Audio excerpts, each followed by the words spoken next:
For the better part of 20 plus years, Monkey D. Luffy and his swashbuckling crew have sailed the seven seas in search of the long-lauded One Piece treasure.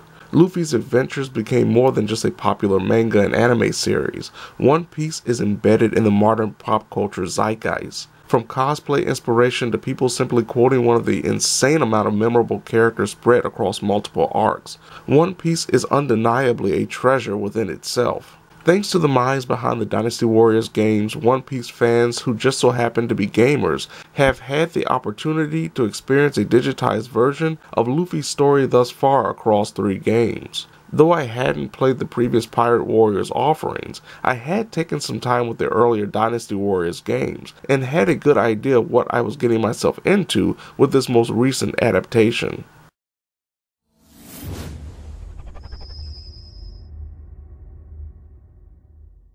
Like many a Musou game before it, Pirate Warriors 4 is filled to the brim with enemies to conquer across multiple maps, while telling the game's plot via cutscenes both dynamic and static. Pirate Warriors doesn't shake up the formula, providing a campaign via the dramatic log that took yours truly a little over 18 hours to complete. To ensure players had more to do before, during, or after finishing the dramatic log are 2 extra modes, both open for co-op play. Free roam log, so players can experience the story missions without the plot playing out, and treasure log provides upwards of 100 randomized maps featuring different victory stipulations compared to its counterparts.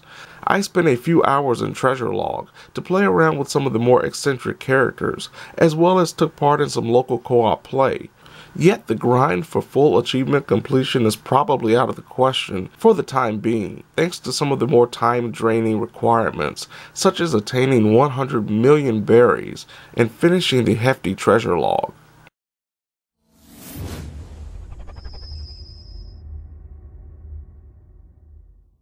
Like many Warriors games before it, Pirate Warriors 4 features a relatively simple battle system, with the player being able to pull off auto combos by hitting the normal attack button.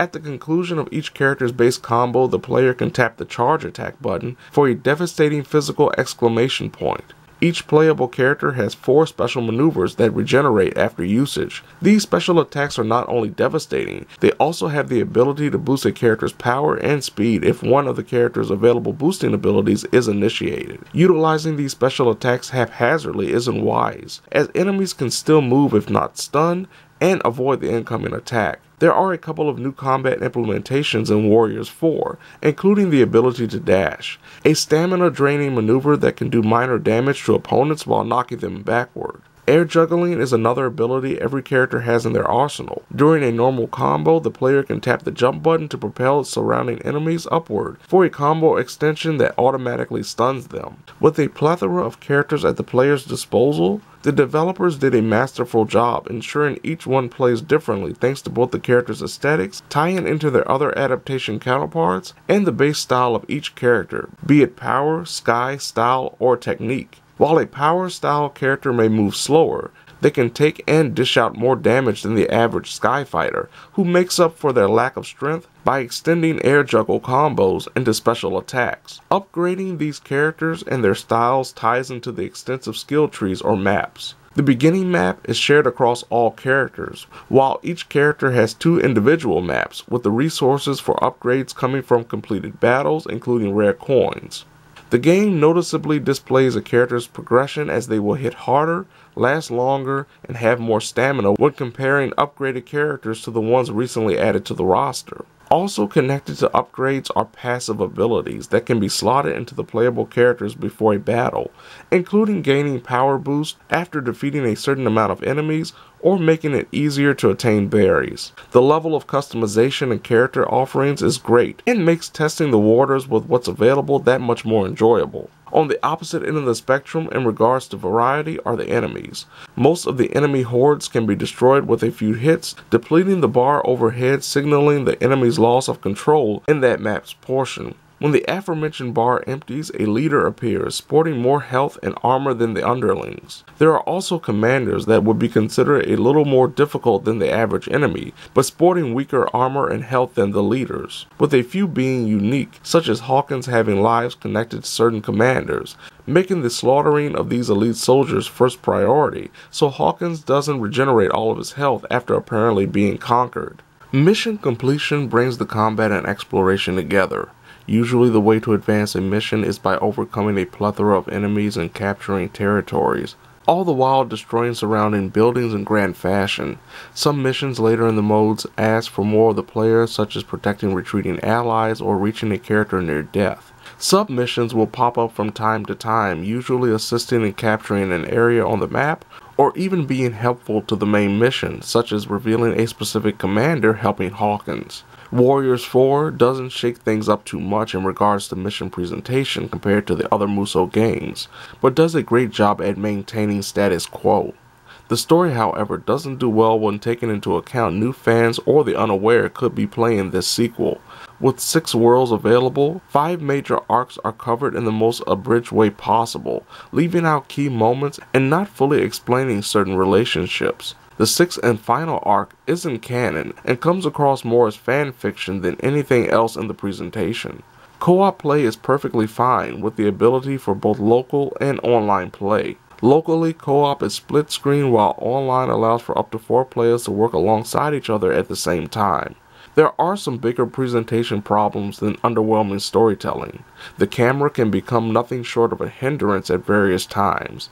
Larger enemies will actually become invisible if it clashes with the camera movement, making it impossible to properly direct the next special maneuver.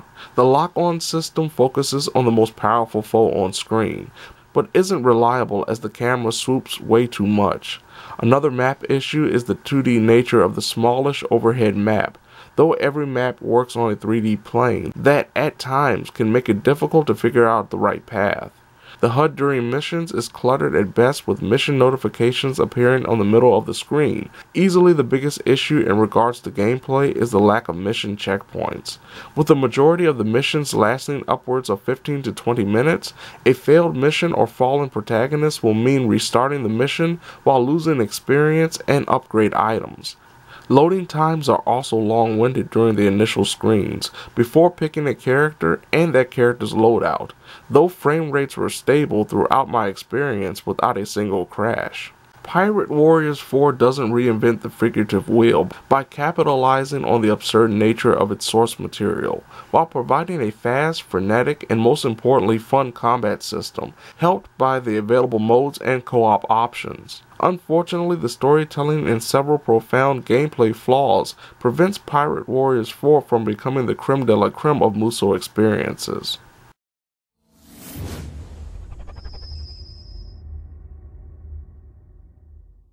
Muso veterans will know exactly what to expect. A fast and furious combat system reveling in the wacky nature of One Piece. The storytelling is not for the new or partially uninitiated fan looking to dip their toe into the series and the Warriors genre. The biggest knock against the game beyond its various flaws, like lacking checkpoints and camera issues, is the price. Given a AAA price tag at launch, Pirate Warriors 4 still doesn't feel worth the asking price, even with everything it brings to the table. Fans of the Muso genre, and One Piece in general, will get a kick out of this one, but will find themselves a lot more satisfied with the experience if they pick it up while it's on sale. New fans and those not aware of the genre's offerings should definitely rent it first before deciding whether or not it's worth a purchase. No matter what you do, always be kind to one another, and give them their underwear back when you want to recruit them for your scurvy-riddled crew.